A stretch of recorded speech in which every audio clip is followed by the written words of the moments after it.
Les saludo, amados hermanos, consiervos del Señor, con la paz del Señor, esperando que Dios esté reinando en cada uno de sus corazones. Usted ya saludó al que está a su lado, aproveche mientras yo me acomodo aquí. Saluda al que está a su lado, ¿verdad? Porque no todos tenemos la bendición de ser puntuales. Nos faltan los que llegan tarde, así que salúdelo. Mira al que está atrás suyo, dígale Dios te bendiga. Qué bueno que está en la casa del Señor, hermano, dígaselo. Porque hay mucha gente que en este momento tal vez están en otro lugar, pero nosotros decidimos algo muy bueno y es estar aquí en la casa del Señor. Hermanos, le doy gracias a Dios por la bendición que nos ha dado de poder estar en esta ciudad, en esta nuestra conferencia anual del año 2018, acompañado por algunos hermanos fieles, ¿verdad? Mi familia, a ver si se ponen de pie los que andan conmigo de allá de Antofagasta para que los conozcan. Mi esposa, mis 4 hijas, y mi yerno, y el anciano de la iglesia, mi hermano Juan Guzmán. Ellos son los hermanos que me acompañan de la ciudad de Antofagasta. Muchas gracias.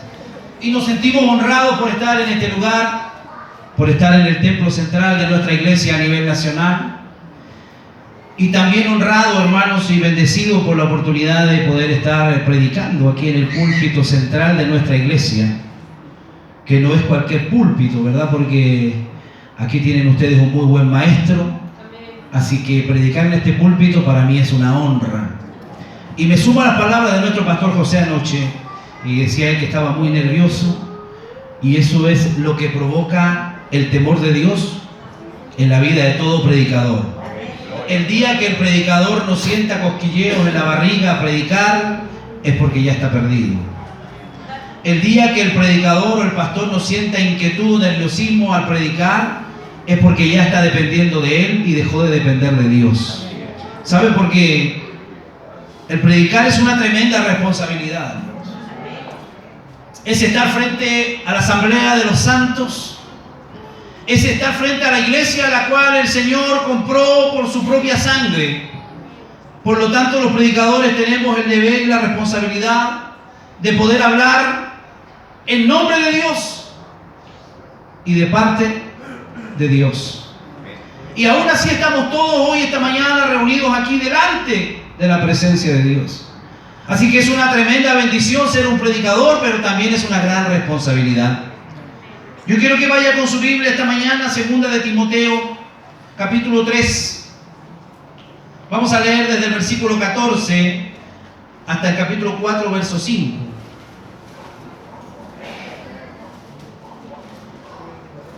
Este es uno de esos segmentos y este es uno de esos relatos bíblicos y esas palabras donde usted sabe que toda la Biblia tiene inspiración divina. La palabra es inspirada por Dios. ¿Cuántos están de acuerdo conmigo? Amén. Pero la división de los capítulos no fue por revelación. Los capítulos bíblicos no fueron divididos bajo revelación. Usted se va a dar cuenta que hay capítulos que terminan y comienza el otro y sigue hablando de lo mismo. Porque las personas que de alguna manera imprimieron y escribieron esto, no se percataron de que muchas veces Pablo venía hablando de un tema, cortaron el capítulo y el otro, Pablo todavía no terminaba y seguía hablando de lo mismo. Lo que vamos a ver hoy día, usted se va a dar cuenta de eso. 2 de Timoteo, capítulo 3, verso 14.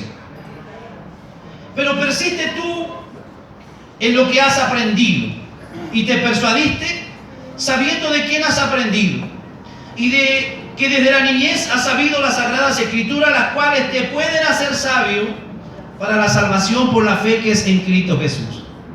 Toda escritura es inspirada por Dios y útil para enseñar, para redarguir, para corregir y para instruir en justicia, a fin de que el hombre de Dios sea perfecto, enteramente preparado para toda buena obra. Te encarezco delante de Dios y del Señor Jesucristo, que juzgará a los vivos y a los muertos en su manifestación en su reino, que prediques la palabra, que instes a tiempo y fuera de tiempo, redarguye, reprende, exhorta con toda paciencia y doctrina. Porque vendrá tiempo cuando no sufrirán la sana doctrina, sino que teniendo comezón de oír, se amontonarán maestros conforme a sus propias concupiscencias. Y apartarán de la verdad del oído y se volverán a las fábulas. Pero tú sé sobrio en todo, soporta las aflicciones, haz obra de evangelista, cumple tu ministerio. Gracias, Señor, esta mañana. Estamos delante de su presencia, Dios mío, con mucha reverencia, sabiendo que usted está presente en cada uno de nuestros servicios. Espíritu Santo, rogamos que tome autoridad de este lugar y que mi vida pueda ser usada como un canal esta mañana de bendición, que pueda transmitir lo que usted quiere hablar esta mañana a su iglesia, Señor. Toda voz ajena a la de su Espíritu Santo la callamos en el nombre de Jesús. Y tomamos cautiva todo pensamiento y toda mente a la obediencia a Cristo y a tu palabra, en el poderoso nombre de Jesús. Amén. Amén. Tome su asiento, por favor. Hermanos, cuenta la historia que por ahí por el año 1512, 5 años antes de que Martín Lutero publicara sus tesis, dice la historia que se construye la primera catedral del Nuevo Mundo en Santo Domingo. Y cuenta la historia, y los reformadores también, que aquella construcción o aquella catedral del Nuevo Mundo tenía el púlpito a un lado del ala de la iglesia y tenía el altar en medio del templo. Y eso a nosotros nos dice enseguida cuál era la teología, de alguna manera, de la Iglesia Católica. ¿Cuántos vienen de allá? Levanta su mano, ¿cuántos vienen de la Iglesia Católica? Yo nunca, siempre he sido evangélico, de pequeño, pero déjeme ver su mano arriba. La teología de la Iglesia Católica para ellos siempre lo más importante ha sido y es la Eucaristía, la misa. Y el púlpito siempre estuvo relegado a una esquina del templo. O sea que para ellos la predicación nunca fue importante, sino que más importante siempre fue la misa, la liturgia, la Eucaristía. Pero cuando aparecen nuestros padres reformadores, por ahí por el siglo XVI, entonces se provoca el cambio para que la preeminencia de la predicación se trasladase al centro del templo, como lo tenemos nosotros hasta el día de hoy, porque cada uno de nosotros es heredero de la Reforma. Eso lo hemos hablado muchas veces. Nosotros hoy día somos el resultado del trabajo arduo, de las persecuciones y las luchas que tuvieron nuestros padres los reformadores, y hasta el día de hoy conservamos, hermano, el púlpito en el centro del templo. Eso le explica a usted por qué nosotros tenemos el púlpito en una esquina, aunque tal vez visualmente o estéticamente se vería muy bien. Se vería muy bien tal vez en un rincón. ¿O por qué no lo ponemos ahí atrás, al lado de la puerta, verdad? ¿Se ha preguntado usted por qué el púlpito, toda la iglesia siempre está al medio? Porque la preeminencia en nuestro templo, lo más importante es la predicación y la exposición de la palabra del Señor. ¿Cuántos sabían eso? Si no lo sabía, hoy día lo sabe. Pero eso se ha ido, lamentablemente eso se ha ido desvaneciendo, hermano, hoy día. La ciencia y la modernidad nos atacan y nos desafían. Para ponernos, como alguien diría, oh pastor, tenemos que ponernos a tono, tenemos que adaptarnos, dice alguien por ahí, y tenemos que ponernos a tono como va transformándose la época en la cual estamos ministrando. Y es verdad que los tiempos que ministramos hoy día no son los mismos tiempos en los que ministró Pablo, en los que ministró Timoteo, en los que ministró el apóstol Pedro. Pero sí sabemos que el Dios de ellos es el mismo Dios que tenemos hoy. Amén. Y sí sabemos que la palabra es de alguna manera, hermano, inerrante, ella no tiene error. Y sabemos que la palabra es una sola y ella no puede ser cambiada, porque la Biblia dice que somos malditos aquel que le añade o aquel que le quita. Así que estamos en una época donde se nos desafía a la iglesia, una época de las imágenes visuales. Alguien dirá por ahí, bueno pastor, ¿y no será más entretenido poner unos videos en el data? que estar escuchando 45 minutos a un tipo que a veces los latea y los aburre. Otro tal vez puede pensar, y hay iglesias donde lo están practicando, ¿no serán más importantes las obras de teatro en las iglesias? ¿Y por qué no aprovechamos esos 45 minutos del predicador en hacer una obra de teatro? Hay lugares donde se está haciendo. Otros pueden decir, ¿por qué no mostramos dramas o conciertos? ¿Por qué no hacemos conciertos en la iglesia? Dirá alguien, en vez de estar escuchando una hora una predicación.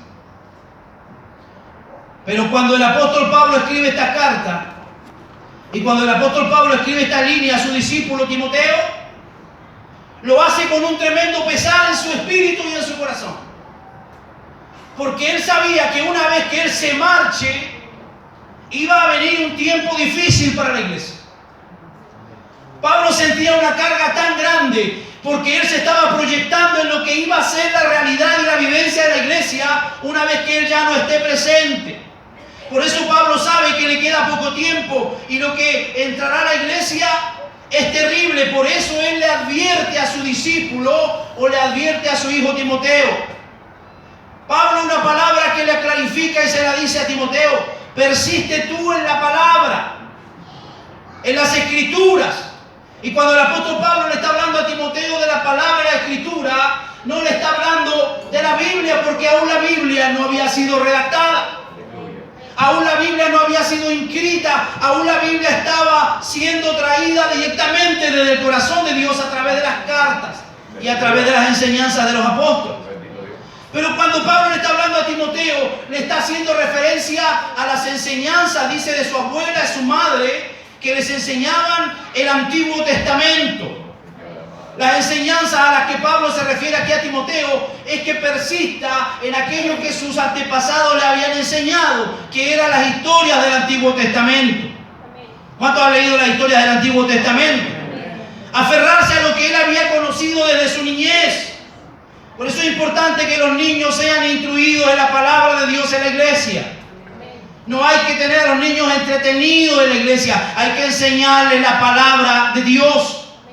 Porque a Timoteo se le enseñó desde muy niño, cuando su madre le transmitía lo del Antiguo Testamento, ya que las enseñanzas del Antiguo Testamento, más que historias morales o más que historias moralizantes, son una vitrina a la cual nosotros debemos mirar y tratar de imitar. Aleluya. Aquellos hombres que hablan el Antiguo Testamento. Imitar al gran Moisés. Imitar la valentía, lo decía nuestro pastor a través de la lectura devocional, la valentía de Josué, la determinación, y Dios le manda que sea fuerte y sea valiente. Hay una gran vitrina de hombres en la fe en el Antiguo Testamento de los cuales Timoteo debía recordarse y de los cuales Timoteo debía aprender y practicar. Cuando su madre le transmitía estas enseñanzas, que son más que historias moralizantes como vitrina para imitar, sino que ellas encierran la historia de la redención. Usted puede ver a Jesús desde el Génesis en adelante, aun cuando literalmente no aparece el nombre de Cristo, pero cada una de las historias de la Biblia, del Antiguo Testamento, le van a estar reflejando, tipificando a Cristo. Amén. Gloria sea su nombre. Cuando aquel padre Abraham va a presentar el sacrificio de su hijo, y cuando es puesto un cordero allí para que pueda hacer la ofrenda del sacrificio, está hablando de la persona de Cristo. Sí, Señor. Bendito Dios. Así que cada una de las historias del Antiguo Testamento le van a llevar y le van a terminar en la redención, que luego se manifestaría a través de Jesús. Esa es la clave para interpretar toda la Escritura, es lo que dice Jesús. ¿Cuántos se acuerdan del relato bíblico cuando Jesús habla con dos discípulos camino de Emaús? Cuando él habla con dos de sus discípulos, dice la Biblia que ellos no le reconocían, pero ellos iban escuchando lo que Jesús les estaba hablando. Lucas 24:26 dice que partió hablándole desde Moisés, exponiendo Cristo el gran tema de la Biblia. Si hay un personaje central en la Biblia, y usted lo va a encontrar en todo el trasfondo y en todo, literalmente lo que usted lea, es Cristo. Amén. Porque la Biblia cristocéntrica no habla de nadie más importante que Cristo. Lo decía nuestro obispo ayer, nosotros somos una iglesia cristocéntrica. Cristo no puede faltar en ninguna de nuestras predicaciones. Sí, Señor. Si a usted no le están hablando de Cristo, le están robando la más grande bendición de su vida. Porque es imposible que un predicador transmita o hable y en algún pasaje no tropece con Cristo. Es imposible. Así que cuando Jesús habla con aquellos discípulos camino a Emaús, le partió hablando desde Moisés, exponiendo a Cristo el gran tema de la Biblia. Todo predicador debe tropezar con Cristo al predicar, porque si no está errado. Así es, Señor. Pablo, de alguna manera, nos está diciendo que toda la Escritura es inspirada. Esa palabra inspirada significa exhalada. Exhalada por Dios. Y el Salmo 33:6 dice: por la palabra de Jehová fueron hechos los cielos y todo el ejército de ellos por el aliento de su boca. La palabra fue originada en la mente de Dios. El libro de Mateo 5:18 dice que ni una tilde ni una jota pasará, que la ley que no ha de cumplirse. Y esa palabra, la jota, se refiere a la iota. La iota, que es la letra más pequeña del alfabeto griego.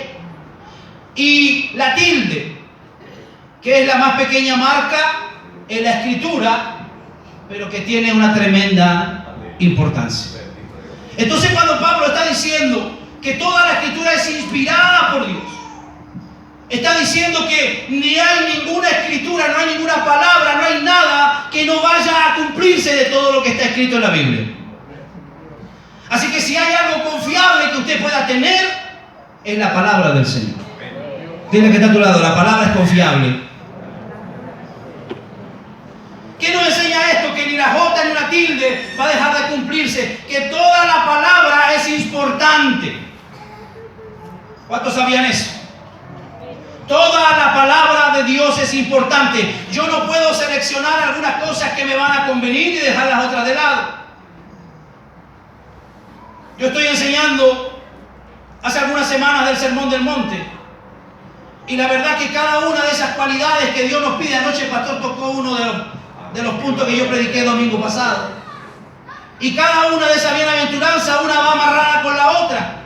Así que el que es pobre de espíritu va a ser el que llora. ¿Por qué? Porque llora por su pecado al reconocerse pecador. Y una vez que llora por su pecado, el hombre va a transformarse en una persona mansa y humilde. Y así luego va siguiendo, de tal manera, hermano, que todo lo que la palabra nos enseña es de valor y es importante. Yo no puedo tomar, voy a tomar esto porque me conviene, voy a dejar lo otro. No, la palabra debe ser vivida en nuestra vida a la totalidad, al 100%. ¿Cuántos dicen amén? Amén. No podemos seleccionar solo lo que me conviene. Desde Génesis hasta Apocalipsis, la palabra de Dios es útil. Amén. Dígalo conmigo, ¿cómo es la palabra? Útil. Beneficiosa. No solo los salmos y los proverbios. El versículo 16 y 17 de la lectura que tuvimos de Timoteo dice que el hombre va a estar enteramente preparado. El propósito que la palabra sea ministrada y el propósito que vivamos la palabra es que un día estemos enteramente preparados. Aleluya, Señor. ¿Para qué? Para toda buena obra. Siempre va a haber gente con necesidad, lo decía mi hermana adelante. Siempre la sociedad va a estar necesitando, pero el cristiano debe estar siempre preparado para toda buena obra. ¿Cuántos dicen amén? Amén. La palabra nos ayuda para madurar. La palabra nos enseña para santificarnos. Jesús le decía a sus discípulos: santifícanos, Señor, tu verdad, tu palabra es verdad. Lo que va a traer santidad a una iglesia es la palabra de Dios. Lo que va a traer santidad a una iglesia es la exposición que hagan los predicadores de la palabra de Dios. Porque cuando se entrega la palabra de Dios, el hombre termina reconociéndose que es un pecador. Cuando la palabra de Dios es entregada, cuando la palabra de Dios es transmitida tal como Dios quiere que sea transmitida, esa palabra va a producir cambio. Y el hombre que era niño, que era infantil, el que era enojón, el que era amurrado, va a comenzar a madurar y su carácter va a ir cambiando. Y eso no lo hace la iglesia. Eso no lo hace el pastor, como la gente dice, te lavaron el cerebro. No, eso no es así. lo que a usted lo va a hacer cambiar y crecer es el poder de la palabra de Dios. ¿Cuántos dicen amén? Amén. Dile que está a tu lado, ama la palabra de Dios. Cómprese una buena Biblia, venda el celular. Hay gente que tiene tremendos celulares, pero no tiene una Biblia, hermanos. Aleluya. Bendito Dios. La Biblia es la que a usted le va a enseñar. La palabra es la que a usted le va a ayudar a crecer, le va a transmitir la palabra lo que el Señor quiere. Por medio de ella somos salvos y santificados. Jesús lo dice, santifícanos en tu verdad, tu palabra es verdad. ¿Se acuerda usted la historia, el relato bíblico del rico y Lázaro? Cuando él dice, Padre Abraham, manda a Lázaro que vaya a casa y predique a mis hermanos. Pero ¿qué es lo que dice la palabra que dice el maestro ahí? A Moisés tienen y a los profetas. Óiganlos a ellos. Está diciendo, tienen la palabra, tienen el Pentateuco, tienen los 5 libros de Moisés, porque eso es lo que ellos tenían y estudiaban y enseñaban. Es lo que le está diciendo. A ellos tienen a ellos, óiganlo. Pero él sabía que ellos no leían las Escrituras. Si no cree la gente a la Escritura, menos creerán, aunque alguien resucite de entre los muertos. Si alguien no cree a la exposición de la palabra del Señor, si alguien no cree que la palabra de Dios es real, es viva, que es inerrante, que no tiene errores, hermano, entonces menos van a creer, aunque alguien dijo, el Señor se levante de entre los muertos. Al igual que cuando Jesús resucita a Lázaro. Había mucha gente mirando, estaban los personajes políticos, había personajes y líderes religiosos. ¿Cuántos se recuerdan lo que sucede cuando Jesús resucita a Lázaro?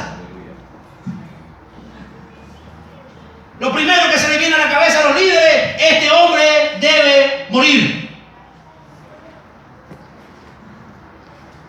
No siempre los milagros son causa de bendición. Fue el momento, cuando Jesús resucita a Lázaro, fue el momento donde firmó su sentencia de muerte. Aleluya, Señor.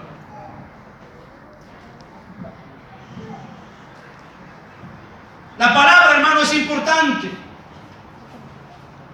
Y cuando nosotros abrazamos la importancia de la palabra, porque como bien nos identificamos, ¿verdad? ¿Cuál es el nombre de nuestra iglesia? ¿Cómo se llama la iglesia?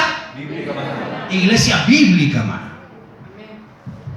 Ese nombre me hace tiritar a mí.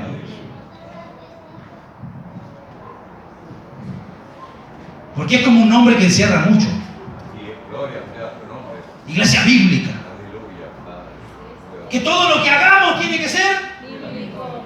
¿Cómo tiene que ser todo lo que hagamos? Bíblico. Bíblico, porque se llamamos iglesia bíblica. ¿No lo había visto usted por ese lado? Es lo que estamos haciendo, estamos trabajando, estamos tratando de buscar y estamos llegando a la identidad de lo que nosotros queremos ser en el Señor. Entonces, si somos una iglesia bíblica, lo mínimo que necesitamos es que nuestros hermanos sean bíblicos. Es lo mínimo, que sean bíblicos. Dice el hermano Paul Washer, ¿cuántos conocen a Paul Washer? Que fue a predicar a un lugar y lo tuvieron sentadito ahí en la primera silla y hubo oportunidades para los pastores y todos los pastores contaban tremendas revelaciones. Es que me visitó el Señor anoche y vino una luz potente y un ángel y un montón de experiencias poderosas. Pero cuando le toca a Paul Washer pasar a predicar la palabra y los manda a abrir su Biblia en 2 de Timoteo, los pastores no tenían ni idea dónde estaba 2 de Timoteo. Porque mucha revelación, porque mucha experiencia espiritual, pero de Biblia, nada. Gloria sea su nombre. ¿Se da cuenta, no? Bendito. Eso no ocurre aquí, ¿verdad? La palabra es importante. Ahora usted me dirá, bueno, pastor, sí, entendí ya, la palabra es importante. Ahora sí la palabra es importante. ¿Cuál es la responsabilidad de quienes predicamos la palabra? Aquí se pone, bueno, aquí empiezo a predicar. Si la palabra es buena, es poderosa, la responsabilidad de los predicadores es tremenda. En el capítulo 4, verso 1, Pablo le habla a Timoteo, le dice, predica la palabra. Lo dije al principio. Este relato bíblico es uno de esos donde el capítulo se partió en la mitad y en el otro sigue hablando Pablo. Aquí sigue el mismo tema. Y cuando Pablo habla este tema, se está usando la palabra queruso, que significa anunciar en alta voz como un heraldo. Aleluya, Señor. ¿Cuál es la palabra que usa Pablo ahí? Queruso, que significa anunciar en alta voz. Entonces predicar la palabra es anunciar en voz alta, es proclamar, es literalmente anunciar como un heraldo. ¿Cuántos han oído hablar alguna vez de un heraldo? ¿Saben lo que es un heraldo? Antiguamente los reyes no daban ruedas de prensa como hoy día lo hacen los políticos. Hoy día los políticos quieren comunicar algo y hacen los telefonazos, llaman a la prensa y la prensa llega en segundo y hacen toda una rueda y todo el mundo se informa. No estaban los medios, no se daba a los reyes, lo que hacían era que enviaban heraldos. Y el heraldo debía transmitir literalmente lo que el rey había dicho.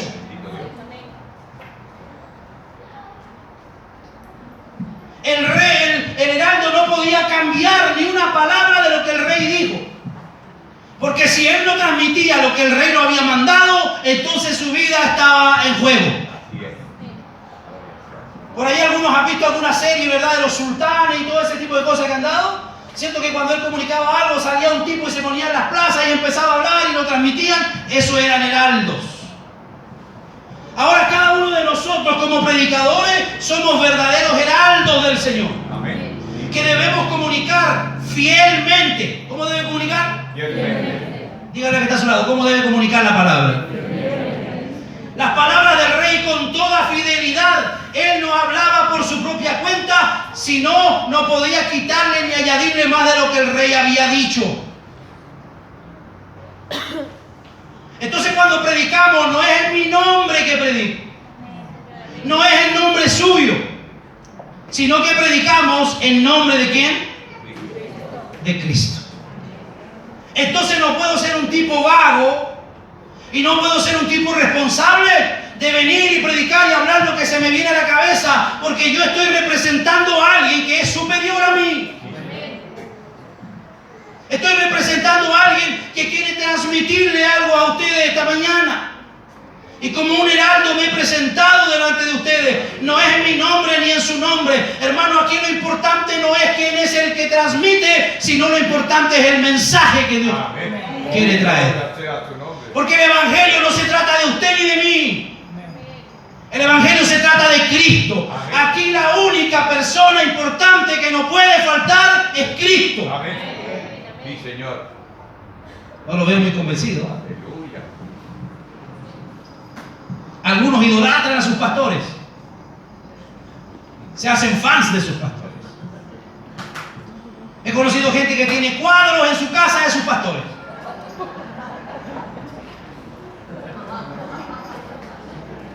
Aquí creo que no.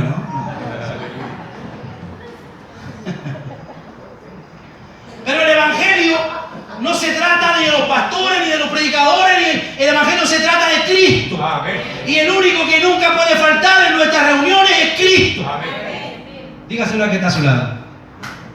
El que no puede faltar es Cristo. Porque si Cristo no está presente esta mañana, yo vine a perder mi tiempo. Aleluya. Si Cristo no está presente, usted vino a perder su tiempo. Así es. Así que ¿cuál es el centro del Evangelio? Cristo. No es en mi nombre, no es en su nombre, lo encarece. Pablo le dice a Timoteo, te encarezco delante de Dios y del Señor Jesucristo. No le está diciendo, oye Timoteo, cuando esté de ánimo. No le dice Timoteo, cuando tú quieras, ay, predica.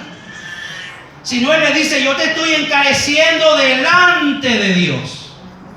Y entonces ahí la cosa se pone seria. Porque si lo encarece delante de Dios hay una responsabilidad y un día Dios le va a recompensar a usted por su trabajo. ¿Cuántos dicen amén? Así que Pablo le está dejando claro. Encarece delante de Dios y del Señor Jesucristo, pensando en aquel día que te digan, bien siervo fiel. ¿Cuántos quieren oír esa palabra? Amén. Levante su mano, ¿ves? Bien, siervo fiel, en lo poco fuiste fiel. En lo mucho te pondré. ¿Cuánto estamos trabajando para eso? Para que un día el Señor nos diga, en lo poco fuiste fiel, ven, sobre lo mucho te pondré. Pablo le deja claro que no es un encargo personal, no es hacia lo compadre, sino que es un encarecimiento serio de parte de Dios. Y yo se lo transmito a ustedes esta mañana. Es un encarecimiento serio de parte de Dios que tú prediques la palabra. Amén. Gloria sea su nombre. Y ya le estoy leyendo la mente a algunas hermanas.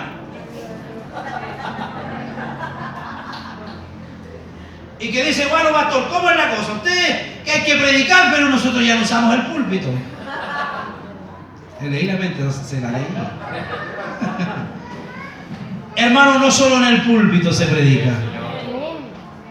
En el consultorio usted puede ir a predicar. Mientras espera su hora, mientras espera el doctor. Siempre hay alguien que está al lado angustiado, llorando, preocupado. En la locomoción, lo decía mi hermana adelante. En el metro, en el taxi, en todo lugar. En la mesa cuando está con la familia que no es cristiana.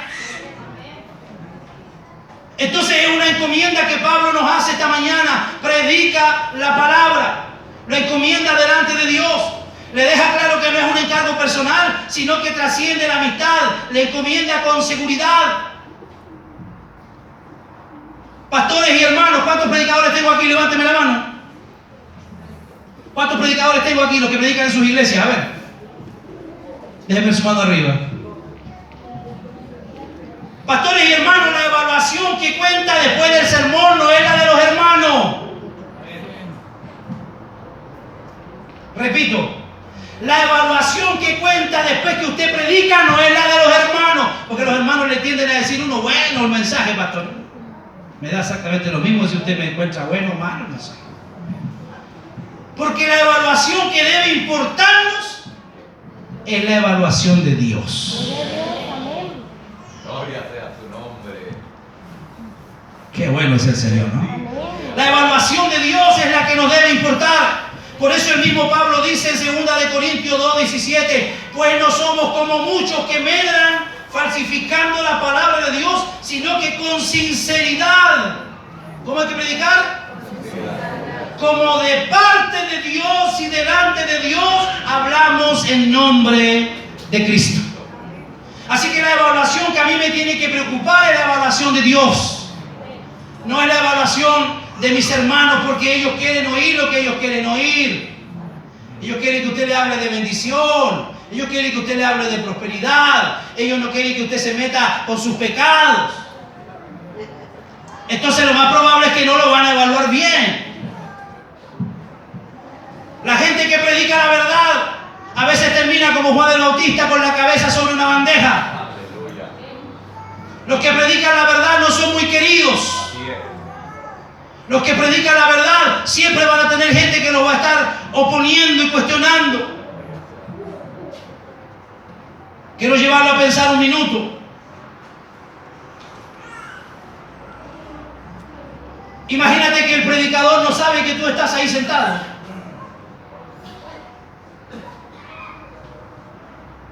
Póngame atención.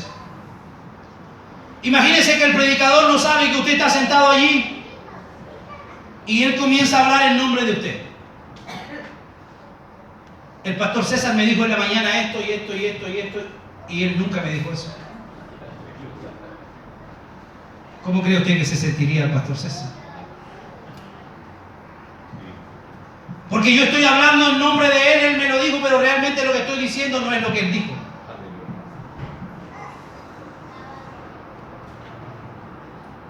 Por eso Pablo dice aquí que nosotros no debemos ser los que medran, los que falsifican, los que tuercen la Escritura, sino que debemos predicar con toda sinceridad. Imagínate que él no sabe que tú le estás escuchando y de pronto te cita y habla de ti torciendo todo lo que tú dijiste, sacando todas las cosas de contexto. ¿Cómo te sentirías? Si mi obispo me deja dar una palabra que debo transmitir aquí y él no está en los comedores y yo comienzo, de alguna manera él regresa y yo comienzo a decir todo lo contrario de lo que él dijo. Suena jocoso, suena chistoso, ¿verdad? Pero se da en muchos púlpitos. Se habla algo que el Señor nunca dijo. Se prometen cosas que Dios nunca dijo. Con tanta liviandad. Aleluya. Ahora imagínate que eres tú el que está predicando el día domingo. Y tienes a Dios sentado ahí.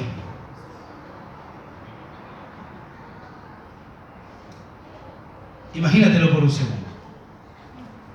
Si es usted que está predicando el día domingo en la iglesia y está Dios sentado allá en la última banca, ¿cuál cree que va a ser la cara que Dios va a estar escuchándole a usted? Aleluya, Señor. ¿Va a ser una cara de aprobación? ¿O lo va a mirar y va a decir, yo nunca dije eso? Amén, así es. ¿O de qué está hablando este tipo? ¿Me está entendiendo? Entonces, predicar es una tremenda responsabilidad, hermano. Si Dios está escuchándote cada domingo tomando nota de lo que tú dices, ¿cuál será su cara de preocupación o aprobación de los ministros? Porque un día no seremos evaluados por la cantidad de gente que nos escucha. Ojo, los predicadores, los ministros, no vamos a ser evaluados por la cantidad de gente que tengamos en la iglesia. No vamos a ser evaluados por cuánta gente visita nuestra página del internet. No vamos a ser evaluados por cuánta gente ve nuestros videos en YouTube. Los que estamos ahí. Sino que vamos a ser evaluados cuán fieles fuimos al predicar la palabra del Señor. Amén. Sí, gloria. Hay mucha gente que nos escucha. Hay muchos que nos ven por Facebook, YouTube. Somos administradores de los misterios de Dios. Pablo lo dice en 1 Corintios 4:2. Vaya porque te trajo Biblia. Ahora bien, se requiere de los administradores que cada uno sea hallado famoso. Los que se preocupan por la fama. Se requiere que cada administrador sea hallado original. ¿Qué dice su Biblia? Que cada uno sea hallado fiel. Ese es el fin del predicador, que sea hallado no famoso, sino la preocupación de los predicadores debe ser que seamos hallados fiel. Dígalo conmigo, ¿cómo tenemos que ser hallados? Fiel. Por eso Pablo le dice a Timoteo, procura con diligencia presentarte a Dios. ¿A quién debía presentarse Timoteo? Aprobado como obrero, que no tiene de qué avergonzarse y que usa bien la palabra de verdad. Muchos predicadores han perdido la fe en la inspiración de la Escritura. Hay muchos que ya no están predicando la inspiración, lo que la palabra quiere transmitir, sino que se está predicando lo que la gente le acomoda y le gusta. Pero ¿sabe lo que significa predicar la palabra? ¿Cuántos quieren saber lo que significa predicar la palabra? Escuchen, lo que le voy a decir es profundo. Predicar la palabra significa predicar la palabra.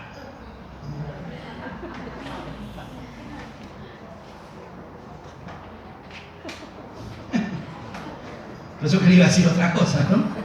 Predicar la palabra significa predicar la palabra. Por eso Pablo se lo está encomendando a Timoteo con tanta urgencia.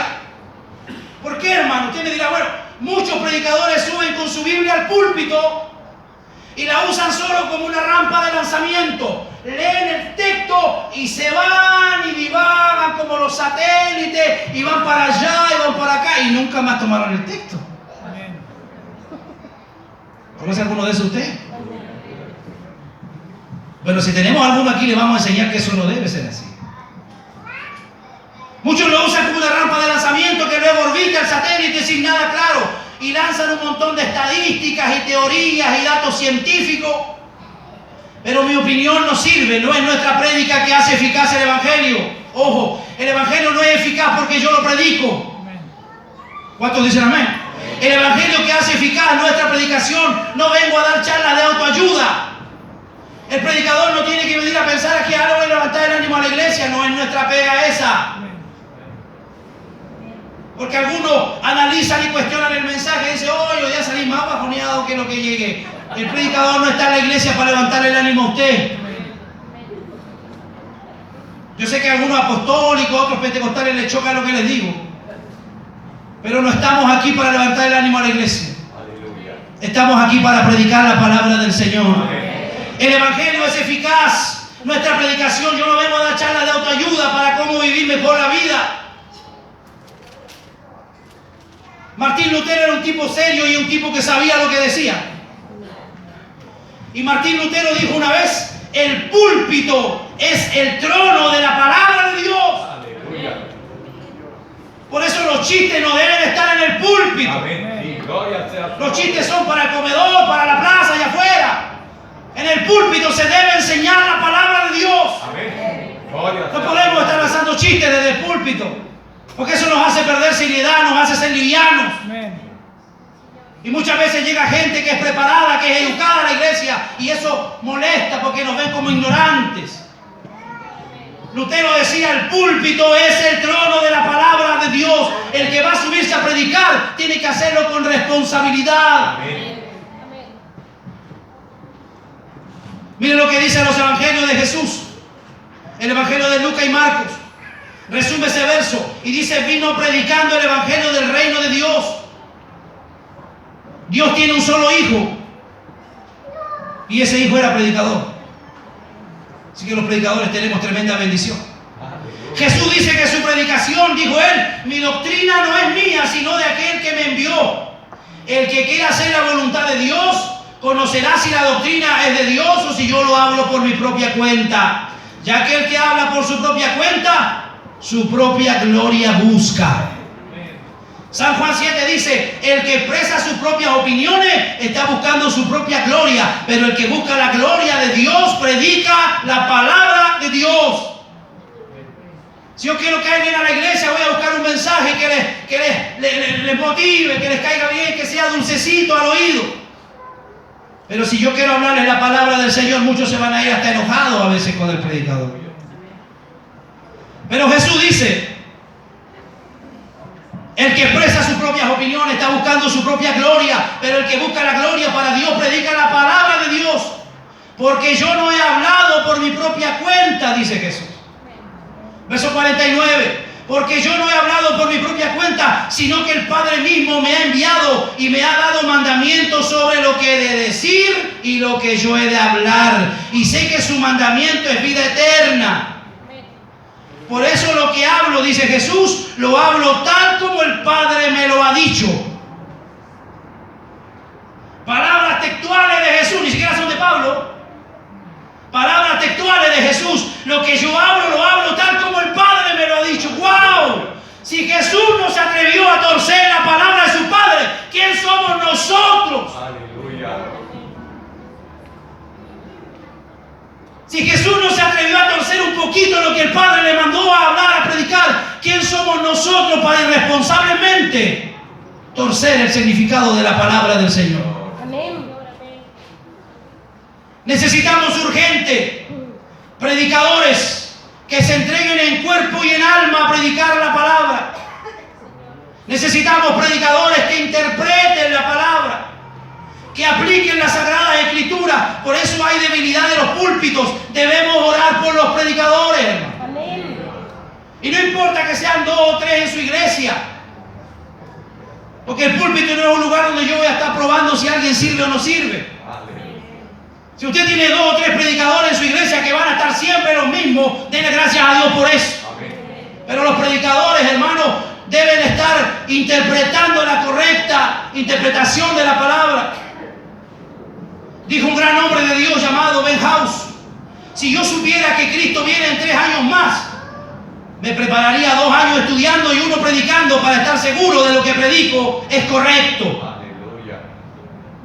¿Cuántos saben que lo que está predicando es correcto? La palabra debe ser correctamente interpretada, porque una mala interpretación puede llevar a muchos al error. Amén. Pablo se lo decía a Timoteo: ten cuidado de ti mismo, porque a través de lo que tú hables puedes salvar a muchos, le decía Pablo. Debe haber en nosotros una correcta interpretación de la palabra. Y esa es una ley, una de las reglas de la hermenéutica. Y es que la palabra del Señor es su propia intérprete. No necesita que yo esté buscando interpretaciones externas. Porque he visto y he escuchado predicadores que a todo le quieren dar una interpretación. Y Jesús mandó, dice, a mover la roca ahí cuando estaba Lázaro, hermano, y la roca simboliza esto y esto. La roca es una roca, hermano. Pero algunos predicadores, no sé de cuál fuman y se van en una bola profunda y tratan de interpretar lo que no hay que interpretar.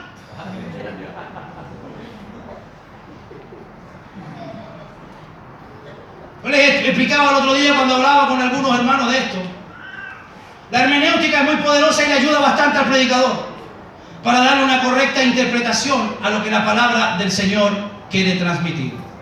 Y yo le decía, a ver, hermano, eran predicadores lo que yo estaba hablando. Y le decía, mire, si aparece un anuncio, decía un profesor de la universidad, muchachos, el jueves vamos a ir de camping. Y va a ir la maestra fulana de tal, que es una de las maestras de ciencia. Y va a ir el subdirector, que es un maestro de historia. Y va a ir el que está a cargo del deporte, que es un perito en deporte, en kinesiología.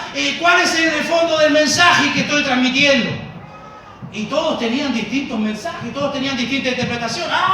No, yo creo que va a ser entretenido porque la profesora es buena onda, es simpática. Otro decía, no, yo creo que va a estar divertido porque el profesor de historia es genial, es bacán. Todos tenían diferentes interpretaciones. Pero ¿sabe cuál era el fondo del tema?